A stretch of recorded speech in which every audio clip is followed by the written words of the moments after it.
Hey, everybody. Welcome. It's Resistance Live. It is the 15th of October, 2019. I got 10 hours of sleep last night. I'm like a new human. I was really tired. I feel like, this is something we talk about all the time on this broadcast, but the stress of what we're living under is no joke, like no joke.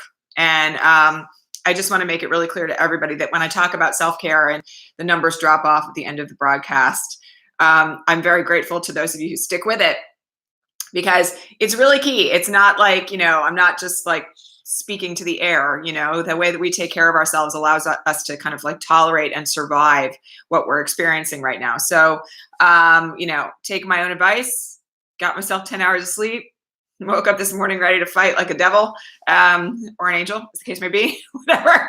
My metaphors are all mixed because my brain is working really fast this morning. All right. So in any event, we have a lot to talk about today. There's, other big developments right now, more testimony happening on the Hill this morning concerning Ukraine. The biggest development yesterday was the testimony of Fiona Hill. So we talked about this a little bit yesterday morning, that Fiona Hill had just started testifying when I went live yesterday. She testified for 10 hours yesterday. And, all of the reports about her as a witness, again, reminder, former senior advisor to Trump on Russia, who quit right before the July 25th call, in part because of the recall of Yovanovitch as the ambassador, who she had great respect for. And her testimony yesterday was nothing short of a bombshell from even the little bit that we know about so far. She testified that John Bolton told her to go to the chief counsel of national intelligence and report what was going on inside the White House with regard to Ukraine. She testified that Bolton said that Rudy Giuliani was a hand grenade that was going to blow up the presidency. This, by the way, I just want to tell you all, when I read that last night, I thought to myself, that is our cancer on the presidency moment from Nixon. And she also said that apparently Bolton had said, go to the chief counsel and tell him that I'm not involved in whatever drug deal, quote unquote, that Mulvaney and Rudy are cooking up. So what seems to be developing out of this is no surprise, by the way, from what we have seen so far in the reporting of all of this. Giuliani, Mulvaney, Trump, Pompeo, Barr as well, were very plainly involved in cooking up this scheme to try to get Ukraine to create false dirt. And I want to make this really clear. They're not asking for legit dirt. They're asking for false dirt to be cooked up that they can claim to legitimize. By the way, don't forget, they wanted all of this made public. They wanted a public agreement that the Bidens were going to be investigated in Ukraine in exchange for aid.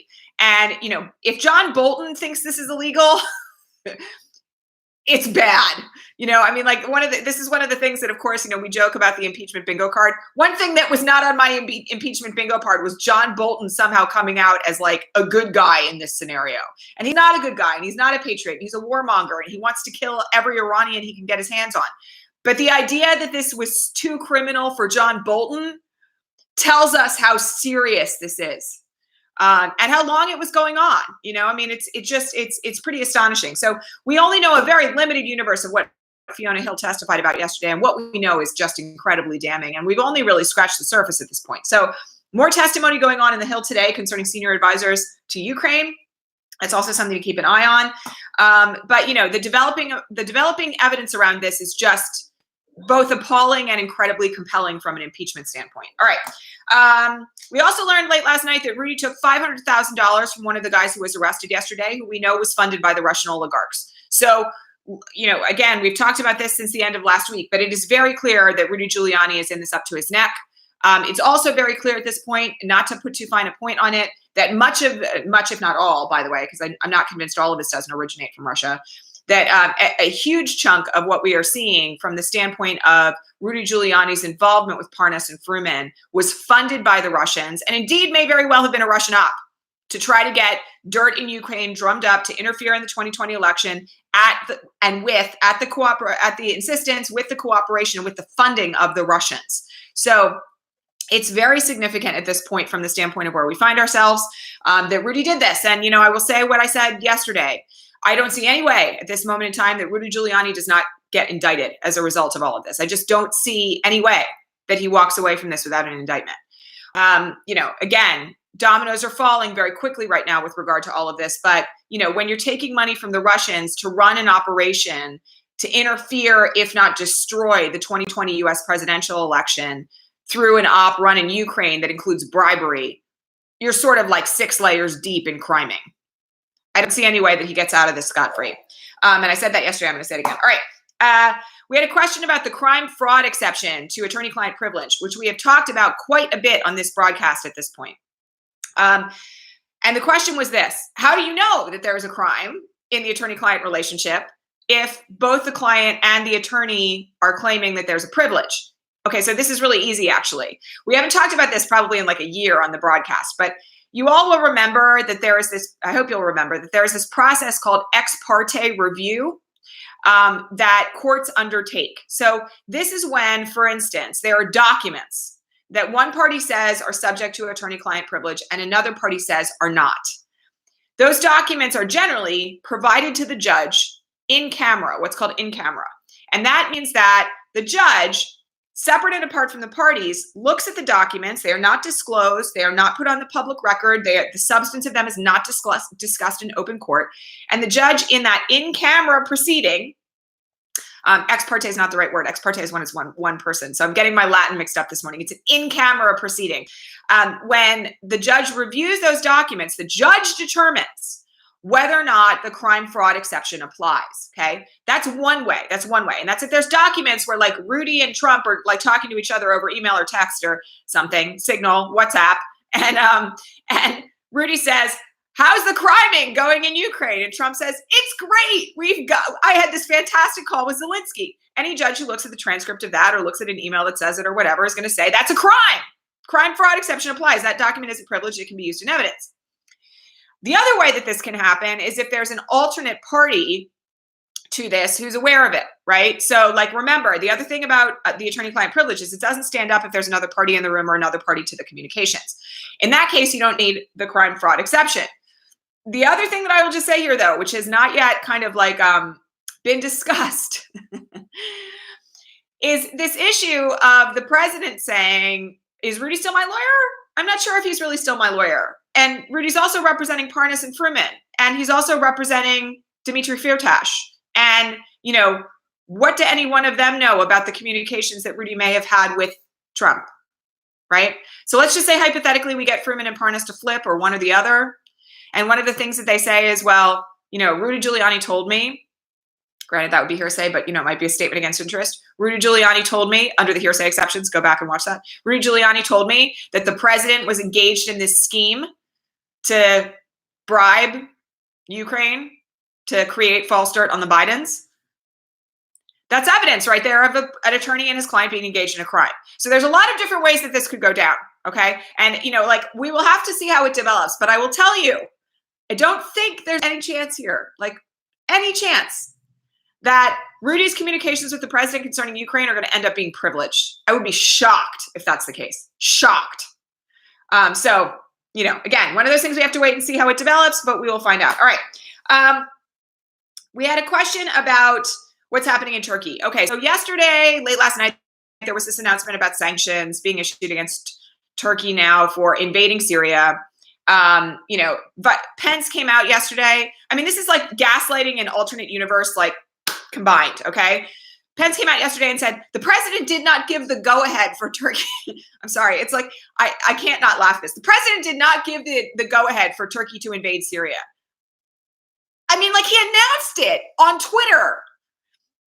So, there is a kind of backstepping now that is designed to save face, issuing sanctions against a country that you gave a green light to invade and perpetrate genocide on a population.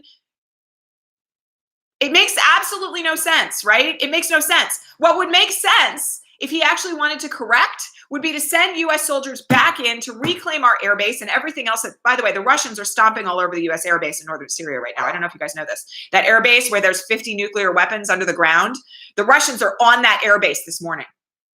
They're on it. They're walking through the corridors that, a week ago were being occupied by U.S. soldiers. God knows what got left there. When I said yesterday that it was, a disaster of epic proportions, I meant it. It's kind of no joke. So anyway, the sanctions have now been issued. The Russians are walking all over the U.S. airbase. This attempt to save face is failing. Of course, we now have Lindsey Graham out there doing what he always does in relation to the president, which is saying, oh, now we're issuing sanctions and I'm working with the president and I'm so glad the president has done X, Y, and Z. It doesn't change the fact that they're still murdering Kurds. And by the way, that there are new tapes coming out like every hour right now of atrocities being perpetrated against the Kurdish people. There's going to either have to be some intervention here by NATO or, the UN has already voted, by the way, against this, the UN Security Council, with Russia and the United States, as we talked about late last week, being the only two member nations to vote against the resolution in the United Nations. There's going to have to be some intervention because, by the way, the thing that has happened here, in addition to being everything that Putin wanted in the region, is that we've now destabilized what was a critical stronghold for democracy in the area. And that in and of itself should be profoundly troubling to anybody who cares about global security, not to mention those 50 nuclear weapons that still haven't been removed. So lot to be said about that. Not a good situation. Gaslighting underway by the administration. Horrors, crimes against humanity, war crimes being perpetrated against the Kurdish people. All of that is on Trump's hands and the hands of his enablers. All right, we had a question about depositions versus hearings. Why are the hearings on the Hill not being handled in public? So depositions, just to remind you all, are when testimony is taken under oath on the record behind a closed door. It's a part of what's considered to be the discovery process. Everything that is being taken in depositions as evidence can be used for purposes of impeachment. The depositions, by the way, are also a recorded testimony that can be used in an impeachment trial on the floor of the Senate. I'm not particularly bothered, I'll just be really candid, about the fact that Fiona Hill and others are giving testimony under oath behind closed doors. We are learning what we are learning about them through the press. I'm okay with that. I will tell you that, if there is a need for there to be hearings before the House Judiciary Committee, before there is an impeachment vote, I have no question that will happen. But I also expect that when articles of impeachment are conveyed, that they will be supported by the testimony that is being taken in these depositions. So I personally am not so bothered by this. And, one reason why I'm not so bothered by it also is because we're well over a majority of the country in favor of impeachment now, and it's climbing every day. So I don't think there's, what I would have said 6 months ago about the need for open hearings on everything, I do not necessarily feel the need for now. And let me just add, open hearings means the public is in the room. And, one of the things that's particularly concerning right now is the safety of these witnesses in light of what's going on and the nature of what they're testifying about. So, if I'm going to be in favor of the security of people who are testifying, you all probably saw Fiona Hill leaving the Hill last night. She had like 6 police officers around her as she was walking out, 6 Capitol police officers. So it's not like, the security of these witnesses is a given. And the testimony behind closed doors is what should be happening. By the way, it also keeps idiots like Gates, who went in yesterday and then got kicked out, from having an opportunity to kind of heckle her. So, I'm not particularly bothered by it, I guess, is the long run. And all the evidence that's being collected can be used for impeachment anyway. Okay. We had a question about Scotland and Brexit. Please stay with me on this because, I'm going to say what I said yesterday. This impacts all of us. And it's coming up on the 31st of October. It's no joke. So listen up on this particular issue right now. Nicola Sturgeon, who is the Prime Minister of Scotland, gave a speech this afternoon their time, this morning our time, at an event for the Scottish National Party about Scotland's plans in the event of Brexit. It was an extraordinary and astonishing speech. And when we were talking yesterday about the fact that the UK as we know it may be over, the indications from Sturgeon's speech are 100% in that direction. She, in fact, called for an independence vote for Scotland next year. And right now, the polling on that shows that more than a majority of the Scottish people, for the first time ever, are in favor of independence from the UK. So the key that I want you all to remember here, and again, we talked about this a little bit yesterday, is that the economic situation of the UK and Brexit has an impact on the entire global economy. Right now, there's incremental movement being made day by day as we approach the end of October on Brexit. It's unclear at this point whether it's going to be a no-deal Brexit, where the border to Ireland is going to be, Northern Ireland is going to be. The whole thing is crazy right now. But we're teetering on the edge of, the potential of a major global economic event if there is a no-deal Brexit at the end of October. The other thing to remember here is that if Scotland votes for independence, they stay in the EU. So that, by the way, as I mentioned yesterday, means that there may be a very different scenario in terms of our allies come next year.